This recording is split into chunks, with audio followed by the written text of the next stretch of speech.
Keoni, congratulations on the win, man. Huge victory against a guy like Derek Campos. How does it feel after that one? Feels awesome, man. No words to explain it. Just all my dreams coming true, man. Hard work, and everything's coming to fruition. And talk to me about, before the finish came, you guys kind of had some back and forth throughout the first 2 rounds.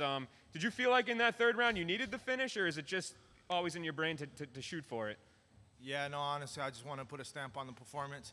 Felt I had a couple good ones. He was good at dipping his chin. Like last day's 10 seconds. Not trying to blow myself out on the other rear neck. It's almost had to take his back a couple times, didn't get it.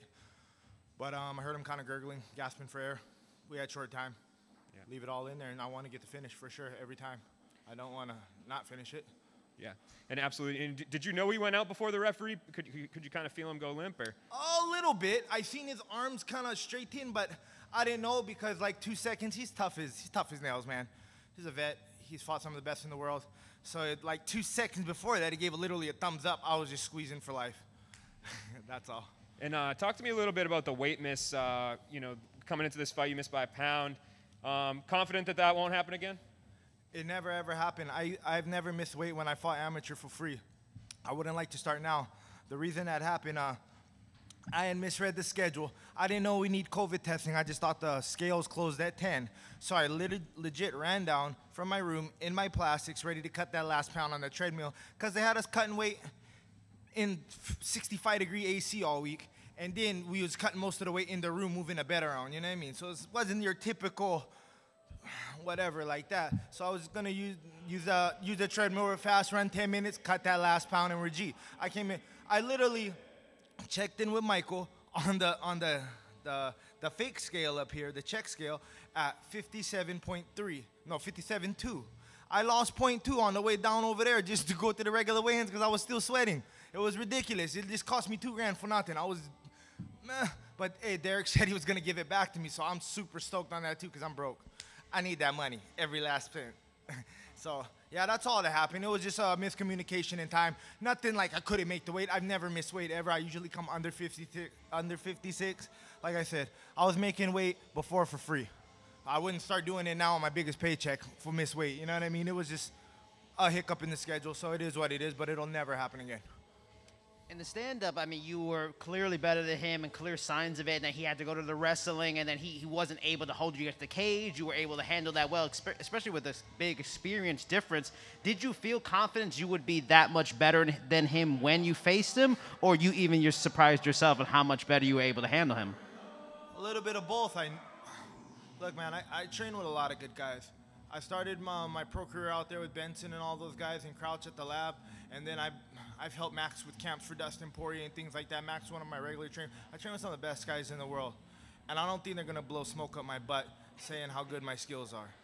But you never know until you get in there and actually get it going. You know, you got a lot of different variables in there, and are you gonna be able to control it? Are you gonna be able to stay within yourself to be able to perform and up to your skill and talent level? Because we know a lot of people that have skills, but they don't necessarily correlate to lifetime things.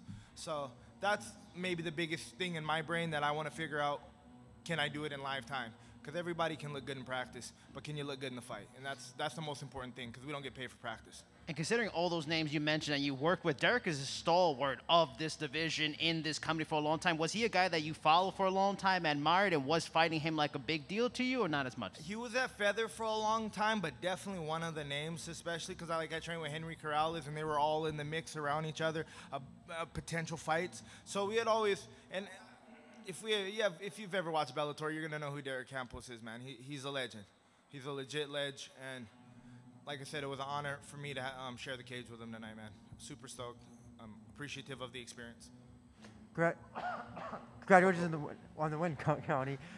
So just tell us, was this strategy, did it go exactly how you wanted, or was there anything that came new to the table with this fight? No, not really. Oh, I'm sorry. Oh, no, go ahead. No, go ahead. No, finish your question. Oh, no. Just tell us about the strategy. Was it exactly how it went, or was there anything that you improvised during the fight? I rushed a lot of the things. I tried to keep to it as best as I could with the game plan, but I rushed a lot of things. I didn't set up the body kicks as well as I needed to. The teeps, some of the outside low leg calf kicks were working. Excuse me. But I didn't set it up good as well. Some of the twos were landing, but like I said, man, it's only my 9th pro fight against a guy like that, so definitely the nerves are wrecking. I was scared I was scared crapless up in the room before we came down here, you know what I mean? It is what it is, natural things. I'm gonna be 100% honest about it, but I rushed a few things though. It could have been a lot more cleaner, a lot better. But like I said, taking away nothing from Derek, man, he's a legend. He's a legend. He's beat legends in the sport. And with this win, is there anybody who you have in mind who you would like to fight next? Nope. Nope. Just bring him up, and I'll fight him. Let's get it going. But if we're beating these guys that are getting paid twice as much as me, I would like to get compensated a little bit higher, possibly, if we could. But Jay? it is what it is. I'm happy to be here, man. Jay, go ahead. Congrats on the win, Keoni. I mean, you kind of touched on it a little, and this is your second straight win in Bellator against a guy like Campos, a last-second submission. Do you consider it the biggest win of your career? And I know you don't want to call anyone out, but where do you think it leaves you in the division, given he's such a name, but he was coming up from 145? He was coming up from 45, but he's fought at 55 too, so he's been bouncing back and forth his whole career. It's not like he was a featherweight his whole 30 fights and then just decided to hop up to lightweight. I feel that's kind of taken away a little bit of what I did. But I don't know, man. That's for Rich and all the other guys in Bellator to decide. I'm not really a guy to call anybody out, man. I'm just here to fight. That's my job, and to try to be the best at my job. That's all I'm worried about, man. I'm really not worried about what anybody else is doing. You got some good momentum going now with those 2 wins. What's your time frame in terms of return? Would you like to get back as soon as possible? Do you want a little time off? I definitely would like to fight by December again. Definitely. I got to go and take care of a couple family matters right now. My uncle's not doing too good. He just came out of hospital. He's on dialysis, so I got to go check him out for a couple of days. Go see my grandma. She's not doing as well. She moved in with my parents up in Santa Barbara in California, so I got to take care of those things for the next couple of weeks, but I'm definitely back to training within the next 2 to 3 weeks, and I want to make a quick turnaround, hopefully in December. Last question, Rich? Yes, can you hear me? Yes, sir. Okay, congratulations on the victory. Thank you, brother. Hey, just describe to us everything from start to finish, from entering into fight camp. Obviously, we're dealing with a pandemic. We had last-minute changes. So right now that that's all done, you're taking a breath. Walk us through everything from start to finish to the victory to what you're feeling right now.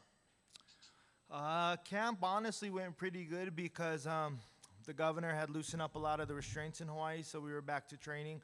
Some of my gyms that I normally train at weren't open, but we were still able to get really good training, real good sparring in at Hawaii Elite, at Westside Oahu MMA, and then at my boxing and stand-up gym with Nito Boxing and my main guy, Dale Soapy. We were doing good on that. The flight out here, everything was good, man. Just missing that weight by a pound, getting messed up on the schedule. But all fight week, it was good, but it was different because of quarantining. We couldn't walk around. Usually with that per diem money that they give you, you go around and have some fun and see the sights and go around town and do what you want to do. But we couldn't really leave the property, so that was a little bit of a difference. To be honest, this was my biggest fight and my most toughest fight so far, so there was a roller coaster of emotions, definitely. Like I said, I was scared crapless, man, before coming in there. Then, hey, man, when you get in there, you got to do what you got to do. You got to kind of set all those things aside. But I do look at the feelings that are inside me sometimes and don't listen to them, but you got to know they're there. And so that was kind of just what was going on the whole week, man. Just that, excited, anxious, nervous, all types of different emotions, man. And everything just came to a head in the cage. All right, thanks, Keoni.